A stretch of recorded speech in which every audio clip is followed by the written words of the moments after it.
생명과학 1의 마지막 단원은 생태계 단원입니다. 이 단원의 특징을 몇 가지 살펴보면 우선 첫 번째, 쉽다예요. 내용이 이해 안 가거나 어려운 부분은 아닙니다. 그래서 들었을 때 아마도 바로 이해가 되는 경우가 많을 거고요. 또 다른 특징은 지금까지는 뭔가 내용을 배울 때 이 개념이랑 이 개념이 연결되고 뭐 이런 연결고리가 있었어요. 예를 들어 우리 지난 시험 범위를 생각해 보면 가장 처음에 염색체의 구조를 배웠었고요. 그 다음에 사람의 염색체를 공부했고, 그리고 나서는 염색체가 이동하는 세포 분열에 대해서 배웠고요. 세포 분열이 잘못됐을 때 일어나는 비분리 현상에 대해서 배웠죠. 이렇게 쭉 흐름이 있었어요. 배우는 단원들의, 개념들의 흐름이 있었죠. 하지만 생태계 단원은요, 단편적인 내용들이 쭉 나열되어 있는 경우가 많습니다. 그러다 보니 공부를 하다가 뚝뚝 끊어진다라는 느낌을 받게 될 수도 있어요. 이 단원의 특징이 이렇다라는 걸 알고 들어가면 그래도 개념을 이해하는 데 좀 도움이 될 수 있을 거라고 생각해서 생태계 단원을 시작하기 전에 미리 한번 언급을 해봤습니다. 자, 그럼 이제 생태계 단원을 시작해 볼게요. 가장 먼저 여러분이 알아야 되는 건 생태계란 무엇인지부터 알아야 합니다. 생태계의 정의를 말로 물어보게 되면 대답하기는 좀 힘들어요. 그런데 대략적으로 머리에 떠오르는 개념이 있을 거예요. 자, 생태계를 교과서에 나온 대로 정의해보자면 생태계란 생물이랑 환경이 영향을 주고받는 커다란 체계라고 할 수 있습니다. 이러한 생태계를 구성하는 가장 기본 단위는 무엇일까요? 생태계를 구성하는 가장 기본 단위는 하나의 개체입니다. 이러한 다양한 개체들이 모여서 생태계를 구성하게 되죠. 그런데 이 구성 단위를 조금 더 세분화해서 보자면 동일한 종의 개체가 모인 것을 개체군이라고 합니다. 그리고 이 다양한 개체군들이 모인 것을 군집이라고 해요. 자, 다시 한번 정리해 볼게요. 동일한 종의 개체가 모인 집단을 개체군, 그리고 다양한 개체군이 모인 집단을 군집이라고 합니다. 개체군은 동일한 종의 모임이고요. 군집은 다양한 종의 모임이에요. 조금 더 쉽게 설명하자면 여기 사슴 개체가 나와 있는데요. 이 사슴 개체가 여러 개 모인 것, 사슴만 모여있는 것을 개체군이라고 하고, 사슴 말고 다른 종들도 함께 모여있는 것을 군집이라고 합니다. 그리고 이 군집이 환경과 영향을 주고받으며 생활하는 전체 체계를 생태계라고 해요. 자, 정리해보면 개체가 모여서 개체군을 이루게 되고요. 개체군이 모여서 군집을 이루게 됩니다. 그리고 군집이 환경과 영향을 주고받으며 생태계를 이루게 되죠. 자, 그럼 우리 프린트 38페이지 같이 한번 채워보도록 하겠습니다. 가장 위쪽에는 생태계의 정의가 나와 있어요. 생물과 환경이 서로 영향을 주고받으며 이룬 하나의 커다란 체계이다 라고 되어 있죠. 자, 구성 단계 써볼게요. 생태계의 가장 기본 단위는 개체입니다. 그리고 이 개체가 모여서 개체군을 이루게 되죠. 그리고 개체군이 모여 군집을 이루게 되고요. 군집과 환경이 서로 상호작용하는 것을 생태계라고 합니다. 자, 1번, 2번, 3번 정의에 해당하는 개념들 한번 채워볼게요. 1번 보면 같은 종의 생물이 무리를 이루어 생활하는 집단이라고 되어 있어요. 같은 종이 모여있는 것을 개체군이라고 합니다. 동일 종의 모임 개체군이고요. 2번 여러 종류의 개체군이 모여있는 것을 군집이라고 합니다. 3번 볼게요. 군집이 다른 생물이나 환경 요인과 서로 영향을 주고받는 전체를 생태계라고 하죠.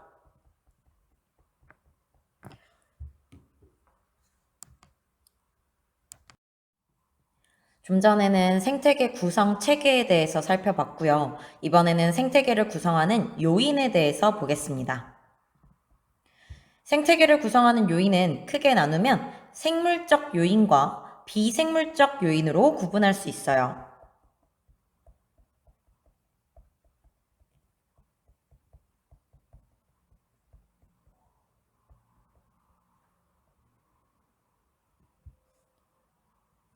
생물적 요인부터 볼게요. 생물적 요인은요, 하는 역할에 따라 다시 생산자, 소비자, 분해자로 구분할 수 있습니다.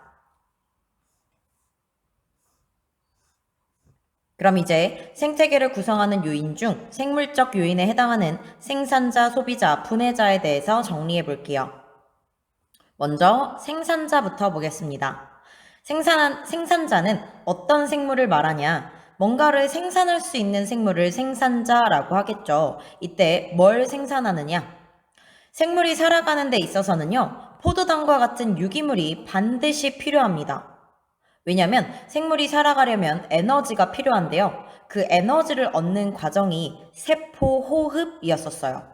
그런데 이 세포호흡을 하려면 재료가 뭐가 필요하냐면 포도당과 같은 유기물이 필요합니다. 아무튼 생물이 살아가려면 포도당과 같은 유기물이 필요한데 생산자는요, 이 유기물을 스스로 만들어낼 수 있는 생물을 말해요. 그럼 어떤 과정을 통해 만들어내냐? 광합성을 통해 만들어내게 됩니다. 즉, 생산자는 광합성을 통해 생명활동에 필요한 유기물을 스스로 생산할 수 있는 생물을 말해요. 조금 다르게 표현하면 무기물로부터 이산화탄소와 물과 같은 무기물로부터 유기물을 합성해낼 수 있는 생물을 생산자라고 합니다. 대표적인 생산자에는 식물이 있어요. 식물은 광합성을 할 수 있다고 우리가 많이 알고 있죠. 자, 식물 말고도 생산자에 속하는 대표적인 예에는 조류가 있는데요. 이때 이 조류는 닭과 같은 조류를 말하는 게 아니라 물속에 사는 플랑크톤이나 다시마나 녹조류나 갈조류나 이런 조류를 뜻합니다. 아무튼 생산자에 속하는 대표적인 예에는 식물과 조류가 있어요. 다음으로 생태계를 구성하는 요인 중에서 생물적 요인에 해당하는 소비자를 보도록 하겠습니다. 소비자는요, 유기물을 스스로 만들어내지 못합니다. 우리 인간이 대표적인 소비자인데요. 그럼 우리는 유기물을 어떻게 얻죠? 먹어서 유기물을 얻죠? 자, 소비자는요, 스스로 유기물을 만들지 못하고 다른 생물을 먹어서 양분을 얻는 생물을 뜻합니다. 대표적인 소비자에는 초식동물이나 육식동물이 있어요.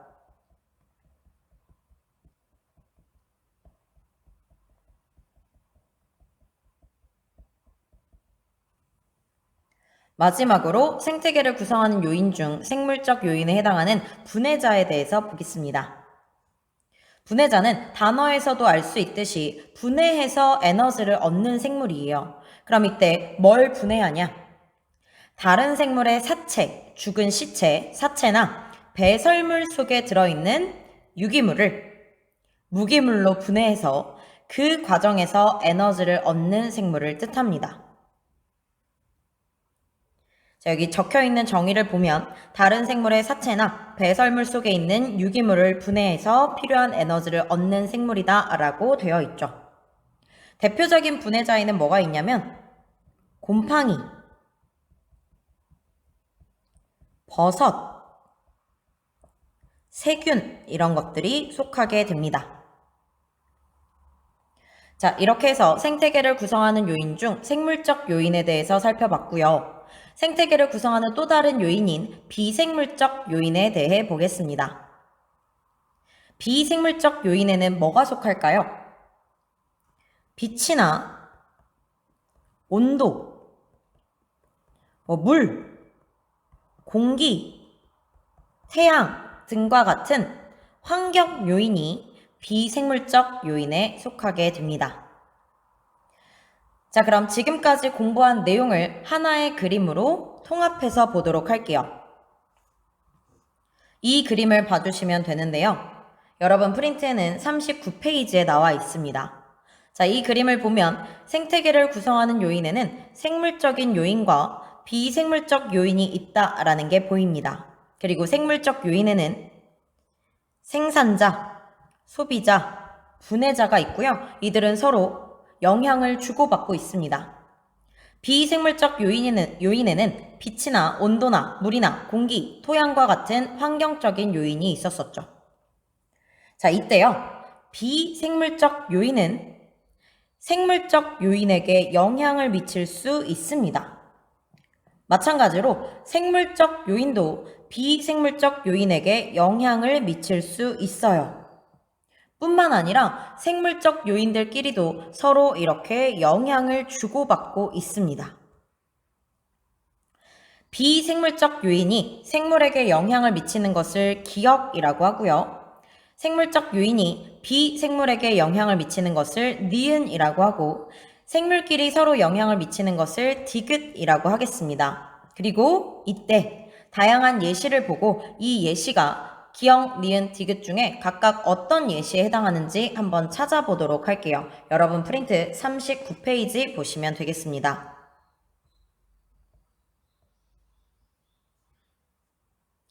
이 그림, 방금 본 그림이고요. 아래쪽에 다양한 예시가 나와 있어요. 각각의 예시들이 기억, 니은, 디귿 중에 어디에 속하는지 한번 찾아볼게요. 첫 번째 예시, 지렁이에 의해 토양의 통기성이 높아진다. 지렁이라는 생물에 의해서 토양이라는 비생물적 요인이 영향을 받았네요. 자, 그러면 기억, 니은, 디귿 중에서 생물이 비생물에게 영향을 미치는 니은의 예시에 해당하겠습니다. 두 번째, 낙엽이 쌓여서 분해되면 토양이 비옥해진대요. 낙엽도 생물이죠. 생물에 의해서 토양이라는 비생물이 영향을 받았습니다. 마찬가지로 니은의 예시입니다. 세 번째, 식물의 광합성으로 공기 중에 산소량이 증가한다. 식물의 작용, 즉 생물의 작용으로 공기 중에 산소량이라는 비생물적 요인이 영향을 받았습니다. 세 번째도 마찬가지로 니은의 예시에 해당하겠네요. 네 번째 볼게요. 스라소니의 개체수가 증가하자 토끼의 개체수가 감소했대요. 스라소니라는 생물의 작용에 의해 토끼라는 생물이 영향을 받았습니다. 생물과 생물 사이의 상호작용이네요. 디귿의 예시에 해당하겠고요. 다섯 번째, 숲에 빛이 잘 들고 토양에 양분이 풍부해졌더니 식물이 잘 자란대요. 빛과 토양의 양분에 의해서, 즉 비생물적 요인에 의해서 식물이라는 생물 요인이 영향을 받았습니다. 그러면 이것은 기억의 예시에 해당하겠어요. 마지막 볼게요. 뿌리혹 박테리아가 공기 중의 질소를 고정시켜서 콩과 식물에 공급을 한대요. 자, 뿌리혹 박테리아의 작용으로 콩과 식물에게 영향을 주었습니다. 뿌리혹 박테리아는 세균이니까 분해자에 해당하겠죠. 분해자의 작용으로 콩과 식물, 생산자가 영향을 받았네요. 생물과 생물 사이의 상호작용입니다. 디귿에 해당하겠어요. 자, 그럼 앞쪽에 빈칸도 한번 같이 채워볼게요. 38페이지 아래쪽 보겠습니다. 생태계를 구성하는 요인 중에 생물적 요인 볼게요. 생물적 요인은 역할에 따라 생산자, 소비자, 분해자로 구분할 수 있다라고 했는데요. 첫 번째 칸에는 생산자가 들어가면 되겠습니다. 자, 생산자는 뭐를 통해 스스로 양분을 만드냐? 광합성을 통해 스스로 양분을 만드는 생물이었죠. 이때 광합성을 한다라는 걸 다르게 표현하면 무기물로부터 유기물을 합성한다라는 뜻입니다. 생산자의 대표적인 예로는 식물이나 조류가 있었어요. 녹조류나 이런 홍조류 이런 것들을 뜻한다라고 했고요. 두 번째 칸에는 소비자가 들어갑니다.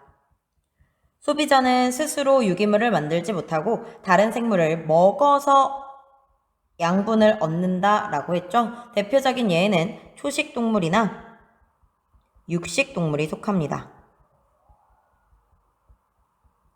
마지막은 분해자입니다. 분해자는 다른 생물의 사체나 배설물 속에 있는 유기물을 무기물로 분해하는 과정에서 에너지를 얻게 되죠.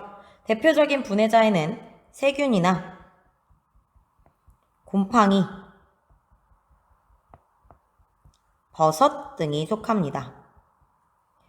생태계를 구성하는 요인에는 생물적 요인도 있지만 비생물적 요인도 있다라고 했어요. 비생물적 요인은 이 생물을 둘러싸고 있는 환경 요인들, 즉 빛이나 온도나 물이나 공기나 태양, 토양 같은 것들을 이른다라고 했었죠.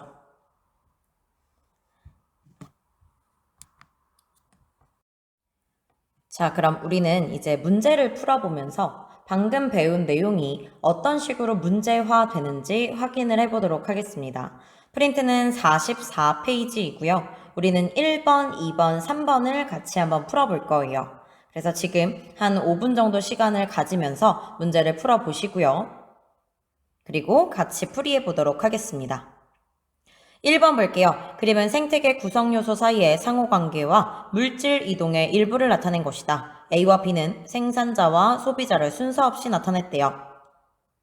자, 이 그림을 보면 A에서 B로 물질이 이동한다 라는 걸 볼 수 있습니다. A와 B는 각각 생산자와 소비자 중 하나인데요. 우리가 이걸 생각하면 돼요. 생산자는 스스로 유기물을 만들 수 있고 소비자는 스스로 유기물을 만들 수 없기 때문에 먹는다 라고 했어요. 그럼 소비자는 생산자를 먹겠죠. 물질이 이동할 때 생산자에 있던 물질이 소비자로 넘어가게 됩니다. 소비자가 그걸 먹는 순간. 그래서 A가 생산자가 되고요. 물질이 B로 이동하게 됩니다. 소비자가 되겠죠, B는. 자, 그럼 분해자로 A와 B의 물질이 전부 이동하고 있는 건 왜 그러냐? 분해자는 다른 생물의 사체나 배설물 속의 유기물을 분해한다 라고 했어요. 그러면 식물도 사체가 있을 거고요. 동물도 사체가 있겠죠. 당연히 배설물도 있을 거고요. 그러니 A와 B로부터 모두 분해자로 물질이 이동하게 됩니다. 1번 볼게요. 사람은 생산자에 속하냐? 사람은 대표적인 소비자입니다. 그래서 B에 속한다 라고 해줘야 되고요. 2번 볼게요. 이건 나중에 많이 나오는 지문인데요. 지금은 조금 어렵게 느껴질 수 있어요. A와 B로 유기물 형태의 탄소가 이동하냐? 소비자는 생산자를 먹습니다. 그러면 생산자 속에는 뭐가 들어있냐면 포도당이나 아미노산과 같은 유기물이 들어있을 거예요. 포도당의 화학식 C6H12O6예요. 그럼 C로 구성되어 있는 유기물이네요.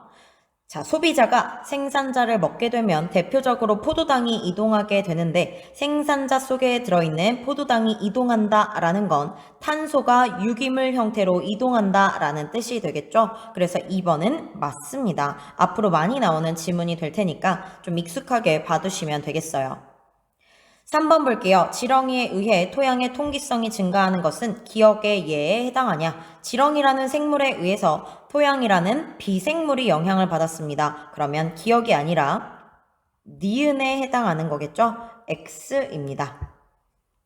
2번 볼게요. 같은 유형의 문제입니다. 1번부터 보면 개체군 A는 동일한 종으로 구성되어 있냐? 이건 개체군에 대한 정의 문제인데요. 개체군은 앞에서 얘기했듯 동일한 종이 모여있는 것을 개체군이라고 합니다. 그럼 당연히 개체군 A는 동일한 종으로 구성되어 있겠죠. 2번 볼게요. 수온이 돌말의 개체수에 영향을 미치는 것은 기억의 예에 해당하냐? 수온이라는 비생물적 요인이 돌말 개체수라는 생물 요인에게 영향을 미치는 예시입니다. 따라서 기억이 아니라 니은에 해당하죠. 3번 보겠습니다. 식물의 낙엽으로 토양이 비옥해지는 것은 니은의 예시에 해당하냐? 식물이라는 생물 작용에 의해서 토양이라는 비생물이 영향을 받았습니다. 니은이 아니라 기억에 해당하겠죠? X입니다. 4번 볼게요. 뿌리옥 박테리아는 비생물적 환경 요인에 해당하냐? 뿌리옥 박테리아는 생물입니다. 생물 중에서도 분해자죠. 따라서 비생물적 환경 요인이 아니라 생물적 요인에 해당합니다. 5번 볼게요. 숲의 나무로 인해서 햇빛이 차단되어 토양 수분의 증발량이 감소된대요. 나무라는 생물에 의해서 토양이라는 비생물 요인이 영향을 받았습니다. 기억에 해당한다. 맞아요. 마지막 기온이라는 비생물 요인이 나뭇잎이라는 생물 요인에 영향을 미쳤습니다. 니은의 예에 해당한다. 맞습니다. 자, 3번 볼게요. 마찬가지 유형의 문제이고요. 1번 소나무는 식물이죠. 생산자에 해당한다. 맞고요. 2번 이건 아까 1번에서 봤던 지문입니다. 소비자에서 분해자로 유기물이 이동한다. 맞아요. 소비자가 만들어낸 사체나 배설물 속에는 유기물이 들어있을 거고요. 그게 분해자에게 전달되겠죠. 3번 질소고정 세균이라는 생물에 의해서 토양에 암모늄 이온이 증가했습니다. 생물에 의해서 비생물이 영향을 받았네요. 기억이 아니라 니은에 해당합니다. X 해주시면 되겠어요.